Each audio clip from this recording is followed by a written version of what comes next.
हर इंसान चाहता है मेरे बच्चे बड़े नेक हों, लेकिन इंसान के लिए ये मुश्किल हो जाता है मैं कैसे नेक बनूं।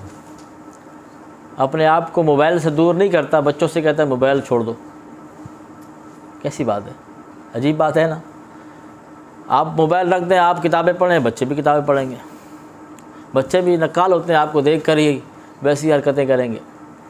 तो ऐसी बात होनी चाहिए। अगर आप घर का माहौल ठीक करना चाहते हैं, घर में आप बच्चों के सामने कोशिश करें अपना जो ज़रूरी कॉल्स हैं उसको रिसीव करें। अब क्या होता है, वही होता है कि भाई बंदा थका आ रहा घर पे आता है, सारे व्हाट्सअप, सारे मैसेज, सारे पैगाम पढ़ रहा होता है। उस बच्चों को क्या पता ये यानी कि अहम काम कर रहा है, ये क्या कर रहा है। बच्चा तो नकाल है, वो कहेगा भाई ये भी मोबाइल इस्तेमाल कर रहे हैं, मैं भी करूँगा। तो ये मामला है। तो हर तरफ बातें होती जाएंगी। बस खुदा सा कलाम ये है कि ये सोशल मीडिया का दौर है, इसका सही इस्तेमाल करें तो और नेकियां कमाएं।